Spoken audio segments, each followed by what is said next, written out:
નમસ્કાર. મુંબઈ સમાચારના વાચકો અને દર્શકોનું સ્વાગત છે અમારા વિશેષ કાર્યક્રમ ખબરોના ખબર અંતરમાં. મિત્રો, આજે 20 જાન્યુઆરી અને મુંબઈ સમાચાર સહિત ગુજરાતના અન્ય અખબારોની વાત અમે આ કાર્યક્રમમાં કરતા હોઈએ છીએ અને એક જ ક્લિકમાં આપ તમામ અખબારોના સમાચાર અહીં સાંભળી શકો છો, વાંચી શકો છો અને જોઈ શકો છો. નજર કરીશું મુંબઈ સમાચારમાં કયા સમાચારને સ્થાન આપવામાં આવે. પ્રથમ પાને હેડલાઇન સાથેના સમાચાર જોઈએ તો ચાંદી 3 લાખ રૂપિયાને પાર પહોંચી છે અને ગ્રીનલેન્ડના મુદ્દે તણાવ વધતા ચાંદી વાયદામાં ઉછાળો આવેલો છે. દિલ્હીમાં ગોલ્ડ સિલ્વર નવી ટોચ પર પહોંચ્યું છે. એ સિવાય મેયર પદની મુંબઈની ફોર્મ્યુલા થાણેમાં પણ લાગુ કરવાની ભાજપની શરત. આ સમાચારને પણ પ્રથમ પાને સ્થાન આપવામાં આવ્યું છે. 45 વર્ષના નીતિન નવીબ ભાજપના નવા પ્રમુખ બન્યા અને ચીનમાં વસ્તી સંકટ વધ્યું છે અને જન્મદર 17% જેટલો ઘટ્યો છે. તે સમાચારને પણ પ્રથમ પાને સ્થાન મળ્યું છે ને આપ તેને સંપૂર્ણ વિગતવાર માહિતી સાથે વાંચી શકો છો. જગત જમાદાર ટ્રમ્પે ફરી વખત પોતાનું નિવેદન આપ્યું છે અને કહ્યું છે કે ભલે મને નોબેલ ના આપ્યો, હવે શાંતિની જવાબદારી મારી નથી. અને માધ મેળામાં ભયંકર અપમાન પછી શંકરાચાર્યએ અન્ન જળનો ત્યાગ કર્યો છે, જેને કારણે અત્યારે હાલ આ સમાચાર દેશભરમાં ચર્ચામાં પણ છે. દર્શક મિત્રો, મુંબઈ સમાચારના પાને અન્ય સમાચારની વાત કરીએ તો મુંબઈમાં મેયર પદ માટે મોટી હલચલ જોવા મળી રહી છે અને આ એક રાજકીય ઘટના એવી છે કે ક્યાંક ભાજપ ઉદ્ધવ ઠાકરે સાથે કદાચ જોડાણ કરી શકે અથવા તો ક્યાંક કોંગ્રેસ શિંદે સેના સાથે કરી શકે તેવા રસપ્રદ સમાચાર અને વિશ્લેષણ આપ અંદરના પાને વાંચી શકો છો. મહાનગરપાલિકામાં ચૂંટણી પછી રચાયેલા રાજકીય સમીકરણો આવનારા દિવસોમાં કોણ કોની સાથે હશે તે પણ વાંચવા મળશે. અન્ય સમાચારની વાત કરીએ તો ઉમર ખાલિદની જામીન મળવા જોઈએ તેવું પૂર્વ CJIનું કહેવું છે અને બીજી તરફ ખડગે અને રાહુલે ગ્રામજનોને પત્ર લખ્યો છે અને તેમનું એવું કહેવું છે કે મોદી સરકાર હવે મનરેગાને રોજગાર અધિકારને જે મળી રહ્યો છે તેને રેવડીમાં બદલી નાખશે. અને ઉન્નાવ રેપ કેસના સામે એક મોટી અપડેટ પણ આવી રહી છે. દિલ્હી હાઈકોર્ટે કુલદીપ સેંગરની અરજી ફગાવી દીધી છે. દર્શક મિત્રો, ગુજરાતમાં બનેલી કેટલીક ઘટનાઓ અને મુંબઈ સમાચારે તે સમાચારને પણ યોગ્ય રીતે સ્થાન આપેલું છે. અમદાવાદમાં ઘાટલોડિયાની નેશનલ સ્કૂલમાં ધોરણ 10ના વિદ્યાર્થી પર જીવલેણ હુમલો થયો અને તે રાજ્યભરમાં ચર્ચાનો વિષય પણ બની હતી અને ગુજરાતભરમાં ચકચાર મચાવી દીધી હતી. આ સમાચાર આપ વિગતવાર વાંચી શકો છો. આ ઉપરાંત ગુજરાત ભાજપ પ્રદેશ કારોબારીમાં 106 સભ્યોની જમ્બો નિમણૂક કરવામાં આવેલી છે અને અમદાવાદમાં રખડતી ગાયોના ત્રાસથી છુટકારો હવે મળશે, કારણ કે કોર્પોરેશન હવે ઢોર પકડવા માટે AI નો ઉપયોગ કરશે. અમદાવાદ સહિત ગુજરાતમાં વાતાવરણમાં પલટો જોવા મળશે અને હવામાન વિભાગે માવઠાની આગાહી કરી છે. તે સમાચાર થોડા ચિંતાલાયક તો છે અને ખાસ કરીને ખેડૂતો ચિંતામાં છે. સુરતમાંથી 5.85 કરોડનું કોબરાનું ઝેર પકડાયું અને 77માં પ્રજાસત્તાક પર્વની ઉજવણી નવા રચાયેલા વાવ થરાદ જિલ્લામાં કરવામાં આવશે અને ગુજરાતી ફિલ્મોના અભિનેતા વિક્રમ ઠાકોર રાજકારણમાં જોડાશે. તે સમાચાર પણ આપ મુંબઈ સમાચારના અંદરના પાને વાંચી શકો છો. રમતના સમાચાર પર નજર કરીએ તો આવતીકાલ સુધીમાં જવાબ આપો, નહીં તો વર્લ્ડ કપમાંથી આઉટ કરી દેવામાં આવશે તેવું ICCએ બાંગ્લાદેશને ચીમકી ઉચ્ચારી છે અને અલ્ટિમેટમ આપ્યું છે. અને કદાચ જો બાંગ્લાદેશને તક નહીં મળે તો સ્કોટલેન્ડને તક મળી શકે છે. તે સમાચારને પણ સ્થાન આપવામાં આવ્યું છે. તે રસપ્રદ સમાચાર છે અને સાથે સાથે ઓલરાઉન્ડર રવિન્દ્ર જાડેજાનો દેખાવ જે છે તેને લગતા ફોટો સ્ટોરી છે અને સવાલ કરવામાં આવ્યો છે કે બાપુ ધી એન્ડ. આ સ્ટોરી વાંચવાનું ન ચૂકશો. મુંબઈ સમાચારના અન્ય પાને નજર કરીએ તો ગુરુવારે મુંબઈ સહિત રાજ્યના 29 પાલિકાના મેયરની જાહેરાત કરવામાં આવી શકે તેવી વાત સામે આવી છે.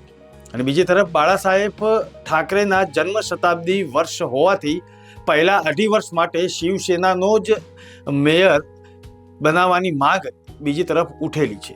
અને સંજય રાવતે કહ્યું છે કે ફડણવીસની ઠેકડી તે વારંવાર ઉડાડતા હોય છે, પરંતુ આ વખતે એવું કહ્યું છે કે મરાઠી વ્યક્તિ ખૂબ જલ્દી વડાપ્રધાન બની જશે. મુંબઈ નજીક કલ્યાણમાં નવો ખેલ જોવા મળી રહ્યો છે. ઠાકરે બંધુના નગર સેવકનો ફોન નોટ રીચેબલ આવી રહ્યો છે અને કલ્યાણમાં લગ્ન પૂર્વે એક કાર્યક્રમ યોજાયો જેમાં 125થી વધુ લોકોને ખોરાકની ઝેરી અસર થઈ છે. તે સમાચાર આપ વાંચી શકો છો. આ ઉપરાંત વેબસાઇટ પર ફ્લેટ અને પ્રોપર્ટી વેચવાની જાહેરાત મૂકીને છેતરપિંડી કરનારી ટોળકી પોલીસના કબજામાં છે. સાવધાન રહેવા જેવું છે, કારણ કે ડિજિટલનો જમાનો છે. દર્શક મિત્રો, મુંબઈ સમાચારની પૂર્તિ જે વાચકોને હંમેશા પસંદ આવે છે, તેમાં તરોતાજા પૂર્તિની રાહ જોઈને વાચકો બેઠા હોય છે. તેમાં અલગ અલગ કોલમોમાં અલગ અલગ રસપ્રદ માહિતી પણ હોય છે. આજે આપણે ટેક્સ ન ભરી શકીએ તો તેને કાળું નાણું કહેવાય અને મારું પોતાનું અર્થતંત્ર કોલમમાં ગૌરવ મશરૂવાળાની વાત વાંચવા જેવી છે. તે વાંચવાનું ન ચૂકશો. અને આરોગ્ય એક્સપ્રેસમાં વિરુદ્ધ આહાર આરોગ્ય માટે કેટલો જોખમકારક છે તે પણ વાંચશો. દર્શક મિત્રો, આજકાલ જડીબુટ્ટીઓનું ઓનલાઈન વેચાણ, ખાસ કરીને આયુર્વેદિક ઔષધિઓનું ઓનલાઈન વેચાણ એક જ ક્લિકમાં મંગાવી શકીએ છીએ અને ભારતની 50% વસ્તી ઇન્ટરનેટ પરથી આયુર્વેદિક નુસ્ખાઓ અને તેની ઔષધિઓ પોતાના ઘરે પોતાના સ્વાસ્થ્ય માટે મંગાવતી હોય છે. પરંતુ આ આરોગ્ય વર્ધક જે ઔષધિઓ છે તે ખરેખર સલામત છે કે કેમ, તે પણ એક સવાલ છે. ત્યારે તરોતાજાની પૂર્તિમાં આ લેખ વાંચવાનું ન ચૂકશો. દર્શક મિત્રો, સ્વાસ્થ્ય સુધા કોલમમાં ખાસ વાંચવા જેવું છે કે કઈ ભાજીનું સેવન કરવાથી સ્વાસ્થ્યમાં સુધારો થાય છે અને તમારો ચહેરો થોડો કોમળ અને નબળો થઈ જાય છે. સાથે સાથે વ્યસન એ ધીરે ધીરે સજામાં પલટાતી મજા છે, તે વાંચવાનું ન ચૂકશો, કારણ કે આ એક ખાસ આરોગ્યપ્રદ સમાચાર આપ સુધી પહોંચાડવાનો પ્રયત્ન મુંબઈ સમાચારે કર્યો. વાચકો અને મુંબઈ સમાચારના ડિજિટલના દર્શકો માટે મુંબઈ સમાચારની આ ખાસ પહેલ છે. ખબરોના ખબર અંતર્ગત મુંબઈ સમાચાર સહિત ગુજરાતના તમામ મહત્વના જે અખબારો છે તેમાં સ્થાન પામેલા સમાચારો આપ સુધી પહોંચાડવાનો, અને એક જ ક્લિકમાં કોઈ છાપા વાંચવાની જરૂર નથી. મહત્વના સમાચાર અને હેડલાઇન આપ આ એક જ ક્લિપમાં જોઈ શકો છો. નજર કરીશું હવે ગુજરાતના અન્ય અખબારો. મિત્રો, ગુજરાત સમાચારના પ્રથમ પાને જે સમાચાર જે છે, જે મુંબઈ સમાચારે પણ પ્રથમ પાને હેડલાઇન સાથે આપેલા છે. ચાંદી 3 લાખને પાર પહોંચી અને સોનું 1.48 લાખે પહોંચ્યું છે. ગ્રીનલેન્ડના વિવાદ પછી ચીને ડોલરના બદલે સોનામાં રોકાણ કરતા બુલિયનમાં તેજી જોવા મળી રહી છે. અમદાવાદમાં સોનું વધીને 1.48 લાખની નજીક પહોંચ્યું છે. આ સમાચારને ગુજરાત સમાચારે પણ પ્રથમ પાને હેડલાઇન સાથે સ્થાન આપેલું છે.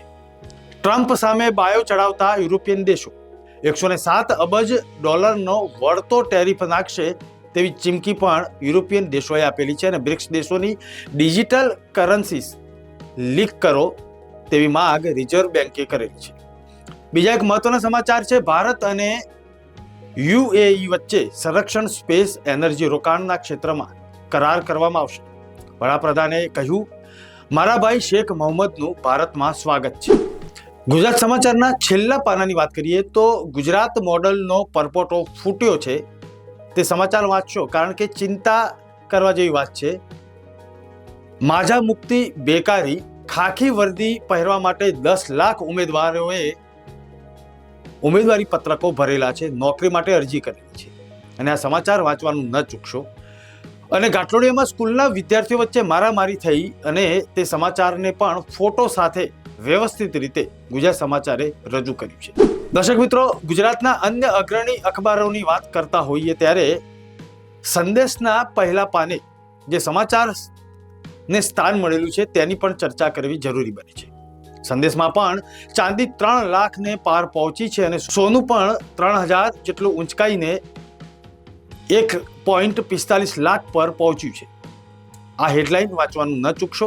સાથે સાથે સંદેશના અંદરના પાને જોઈએ તો પાણીપુરીની ગ્રીન ચટણીના નામે કલરનો ખેલ ખેલાઈ રહ્યો છે. સ્વાસ્થ્ય સાથે ચેડા થઈ રહ્યા છે. 280 સેમ્પલ ફેલ થયાના સમાચાર અને શીલજ પાસે નશામાં ધૂત કાર ચાલકે 9 જેટલા વાહનોને ટક્કર મારી. સંદેશના છેલ્લા પાને જોઈએ તો નેશનલ સ્કૂલમાં જે હુમલો થયો હતો અને વિદ્યાર્થીઓ વચ્ચે ગેંગ વોર થઈ અને લાકડી પટ્ટાથી હુમલો કરવામાં આવ્યો તે સમાચારને ફોટો સાથે કવર સ્ટોરી બનાવીને સ્થાન આપવામાં આવેલું છે. મિત્રો, ગુજરાતના અન્ય એક અગ્રણી અખબાર દિવ્ય ભાસ્કરની વાત કરીએ તો ભાસ્કરે પ્રથમ પાને લખ્યું છે કે ચાંદી મોંઘી નહીં પરંતુ કિંમતી થઈ છે અને જે ઉછાળો આવ્યો છે તે માત્ર 19 દિવસમાં 30% ઉછાળો છે. તે સમાચારને સ્થાન આપવામાં આવ્યું છે. તો ડોનાલ્ડ ટ્રમ્પે કહ્યું છે કે 8 જેટલા યુદ્ધ રોકાવ્યા છતાં મને નોબેલ ન મળ્યું. હવે હું ગ્રીનલેન્ડ પર કબજો કરીશ અને મોબાઈલ ડેટા 15% જેટલો મોંઘો થશે. તે સમાચાર વાંચવાનું ન ચૂકશો.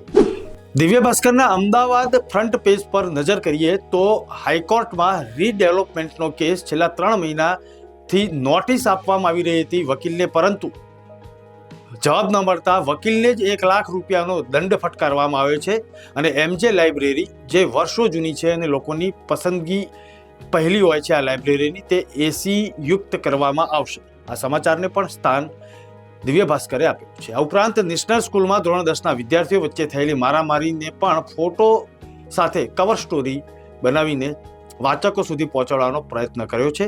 તો પકોડીના પાણીમાંથી જોખમી કલર મળ્યો છે અને કોર્પોરેશનના ફૂડ વિભાગે જે કાર્યવાહી કરી છે તેમાંથી 1198 સેમ્પલ લેવામાં આવ્યા હતા અને 280 જેટલા સેમ્પલ ફેલ થયાના સમાચાર ચિંતાજનક છે. દર્શક મિત્રો, મુંબઈ સમાચારના વાચકો અને દર્શકો માટે અમારી આ ખાસ પ્રસ્તુતિ ખબરોના ખબર અંતરમાં ફરી મળીશું અને અમારા તમામ ડિજિટલ પ્લેટફોર્મ્સને લાઇક, શેર અને સબસ્ક્રાઇબ કરવાનું ન ભૂલતા. નમસ્કાર.